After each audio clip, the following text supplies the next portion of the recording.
know, today, let's start off talking about a few things that aren't exactly guitars, you know?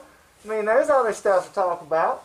One thing I want to talk about is, you know, say you're playing drums, and, you know, at first you're like, hey, I'm not going to be one of those people that buys, like, 45 cymbals so I can just launch into a cymbal solo. I'm not going to do that. You know, I'm going to practice my rudiments. I'm gonna hold a steady beat. I'm gonna hold the beat down. I'm gonna make sure I stay in time.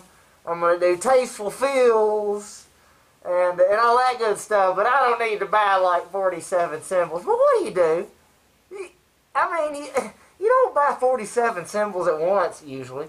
But you get one here. You know, it is because I mean you gotta have some cymbals. I mean what? Well, you can't play drums without cymbals. I mean, come on. So of course you gotta start at least with, you know, your hi-hats. I mean, that's a given. And I mean you could get the ride crash combo. You know, the one that you can ride, but that if you hit it hard enough, you can actually crash it. I mean, and I guess you could make do with that, but it's not that big a deal to just go ahead and have the more traditional. I mean, it's tradition to have the ride and then also have a crash. So now you got your hi-hat, and then you got your ride if you want to ride on that one. But then when you need that big, or even if you want to, you know, stay on that crash through the chorus, because goddamn, it's the chorus. We need to fucking let everybody know with lots of crash cymbals and shit. And so, I mean, who wouldn't understand that? But then, you know, maybe you catch a good deal on another ride because you really kind of need a little bit darker sound. But then, it's not like your other one was bad, so you know, you just get to another cymbal stand, and then you just have two rides, and now you can swap back and forth between the two, and who wouldn't understand that? At the same time, you probably need a little bit different sound on your crash, but the one you already got is pretty good. So, I mean, you can keep going. I mean, and that's even ignoring some other just basic cymbal requirements like a china, a trash china, you know, you got to have one with little rivets in it, a gong, and a splash. I mean, who doesn't have a splash? And if you don't have at least 3 different crashes, I mean, you can't call yourself a drummer. If you can't play, and I don't mean like 3 different ones you can swap in and out in the studio depending on the situation. I mean like you're going out to play live and you need at least 3 different crashes in addition to your rides, your chinas, your hi-hats, your splashes, gongs, cowbell, and I'm forgetting quite a few because once again I'm not. You ask me, are you a drummer? And I say, well, it depends. Are you a drummer? Because if you're a drummer, now I own a set and I play with it every now and then. But if you're not a drummer, well, fuck yes, I'm a drummer. I fucking rock the hell out of drums. Here, let me show you. That's kind of how it goes with me. But when you run out of space to put all your cymbals, because goddamn, you're gonna buy a bunch of cymbals. Let's just be honest. You get this thing called a cymbal stacker. And this stacks on top of a cymbal, and then you stack another cymbal up here. And you probably could keep going up here. This one's one made by Meinl. I don't know if that's how you say that correctly. But cymbal stack here, I'm not 100% sure this is the package that went with this particular cymbal stacker. Something to keep in mind is you want to make sure you know whether or not which size drum cymbal stand you got. There's like the cheaper one, this thinner, or the thicker one. So yeah, you'd want to look into that. But then you can stack it up, and that's pretty cool. And you know, so I bought some new drawing sticks recently, the Sound Percussion Labs, and these are the 2B, or not 2B. Oh no, they're 2B. They're 2B. Yeah, these are 2Bs. That's the size or whatnot. And you know what I was going to order was I usually use these funk ones, and I like that. I like these pretty good. And but these were on sale. I figured I'd give them a try, and I knew they were a little bit thicker. And I thought that might be good, so, you know, I don't want to get too jazzy in my drum, and I want to rock if I'm going to play drums.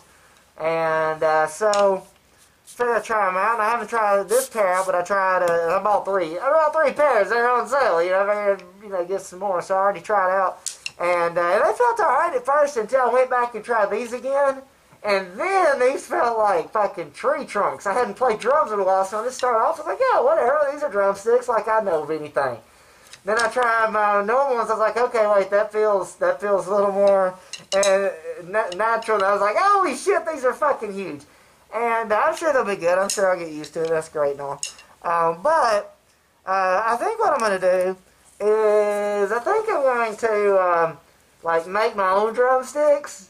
And these are, I believe it's honeysuckle. I just thought that would be a cool, it has some honeysuckle drumsticks. So, you know, I'll probably start off with a larger knife and get most of it down, and then I'll just move, oh shit, we got some problems back here. The guitars are fighting. Then I'll just move down to the pocket knife. So, make my own drumsticks. We're not just about drums music here. We're also could be sponsored by. I'm just saying. This video could be sponsored by Pure Protein. Are you on the go? Do you need to get some protein? This shit's really good. I mean, these taste like fucking. This is like a fucking candy bar, man. Like I just eat them for like. To the point of too much protein. I'm all protein, bitches. Because these are delicious. This is most specifically the chocolate salted caramel. The others are way better than protein bars have any right to be. But the chocolate salted caramel, like, those are fucking awesome. You should eat them, and you should sponsor me, Pure Protein. And so, a few other things I think are good. Is I got these Ace string cutters. I don't remember if that's specifically what they're designed for, to cut guitar strings from. Ace is the place for the Guitirate, and yeah. And also I like these Craftsman screwdrivers. I got Craftsman screwdrivers. You know, so here's a Phillips number 2. You got your Phillips number 1, which is smaller, all the way down to your Phillips 0. Which is small, you know, smallest. And there's another Phillips 1 in a little handy little size. I got some others here. Now, I got these kind because years ago I bought this Craftsman. This one, and the other day it done really good. It's another number 1. And thus I ended up buying a set later on, so good. And then I bought some Cobalt tools. I have used this recently to put on tuning pegs on a guitar. And when you're loading your strings,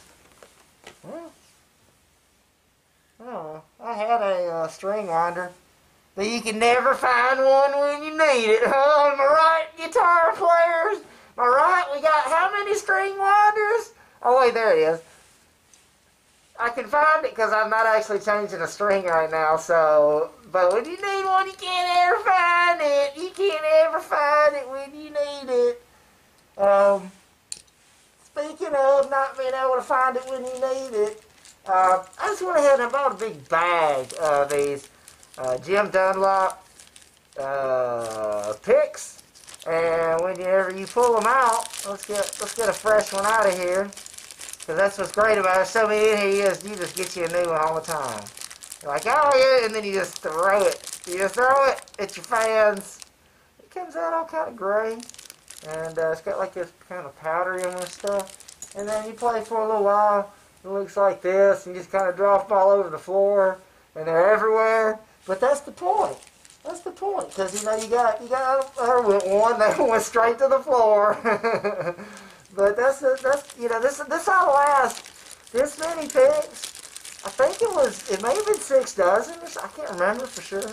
But I mean, there's a lot in there. Okay, there's a lot in there. This many picks is liable to last a good 2 weeks. I mean, you won't have to get picks for a while.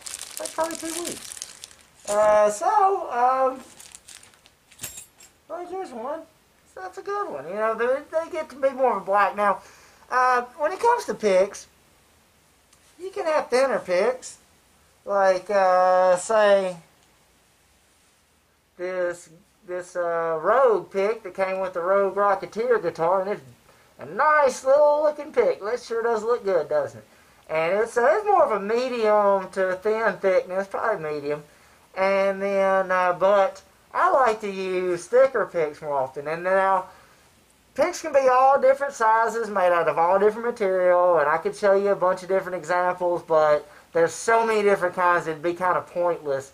But what I will say is probably one thing that is probably true for most people, depends on how you play or whatever, but I would say that when you're using a thinner pick, that's probably better if you're doing more strummy kind of stuff, you know, especially maybe acoustic guitar. I'm really going to strum it by the campfire, going to kumbaya, kumbaya. You know, you probably want to use a little bit thinner pick. But if you're trying to really pick, you know, a faster lead or something, a little more technical playing, and that's probably when a lot of times people want one that's a little thicker, a little harder. That way it's just easier. You can grip it. You're not ever wanting to grip it too tight, but grip it tight enough that you can control it. And then with the thinner pick, if it's kind of, you know, too thin and bouncing around the place, it's going to, you know, kind of slow you down a little bit. But if you're just jangly and rocking it that way, then it might be better to have a little bit one that does have some give. Because if you're using a thicker one and getting a little too jangly with it, because it doesn't really bend much at all, you're more likely to lose your grip and lose it, and then you're going to have to like use your fingernails or your fingers or something stupid, like, because you got to keep the jangly if you're doing that. If you're all jangle, danger, acoustic guitar, and then you got, you know, and you draw with the pick, which you probably keep the thinner one over. Oh, I got to back. Oh no, you got to keep jangling, you know. So, you know, maybe use a thinner pick if you're going to do some jangling. And,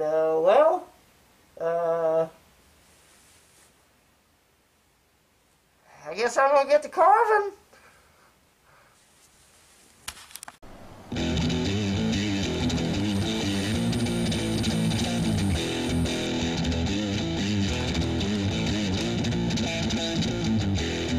Remember when the poor got tired of war?